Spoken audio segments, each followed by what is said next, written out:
Hey guys, welcome back to Luxurious Life, and today we're going to be talking about the most expensive US Navy warship. But before we begin with today's video, I want you to go ahead and hit that red subscribe button so you don't miss out on any of our upcoming videos. Also, please make sure to go ahead and like this video as well, but without any further ado, let's go ahead and jump right into today's brand new amazing video.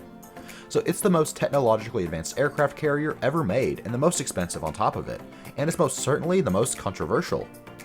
Meet the USS Gerald R.Ford, the first of a brand new class of aircraft carrier. Measuring 1,106 feet long and 250 feet high, the warship is so big, the biggest ever built in fact, that it has 3 gyms, its own onboard store, a time capsule, and a coffee shop where sailors can get their Starbucks fix. Did I mention it can carry more planes and more types of planes than any carrier built before it? If you're a military hardware junkie or you just like big stuff with huge price tags, the Gerald R.Ford has it all. But the years-long construction has infuriated politicians and taxpayers.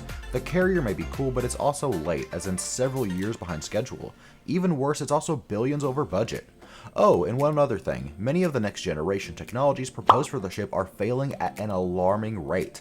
Malfunctions are so widespread, even the President of the United States has mused that the ship could revert back to the Cold War era steam technology. So how do things go so wrong with the ship? Can the problems be fixed? How exactly do you even build a 110,000 ton warship anyway? And given the tons and tons of very real economic problems this country faces every day, you've got to ask, is this shiny new military toy even worth it? Well, let's go ahead and answer these questions. It's not every day you get a new carrier class. It's not even every decade. These things are expensive to design and research, and you think roughly $4.7 billion. But America's military also benefits from having the latest tech. The Ford's predecessor, the Nimitz class, was built to last 50 years, but its ability to adopt new tech, not so great. America needed a tech-friendlier carrier. Enter the Ford class, whose ships are expected to both accommodate new technologies more easily and last up to 90 years.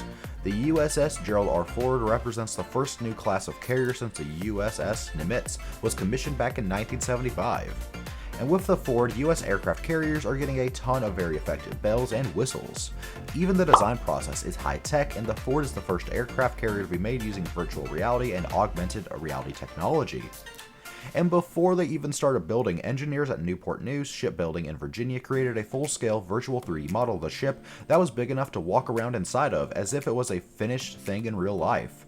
And during the building phase for each ship, workers could use Pokemon Go type augmented reality tech to see where everything was meant to go, from the walls to the 14 million feet of electrical and fiber optic wiring. Construction of the USS Gerald R. Ford began back on August 11th of 2005 when defense contractor Northrop Grumman actually ceremoniously cut the first piece of steel, a 15-ton plate for it. But a shipbuilder really can't get going before laying of the keel, and that's a key structural component of the bottom of the ship's frame.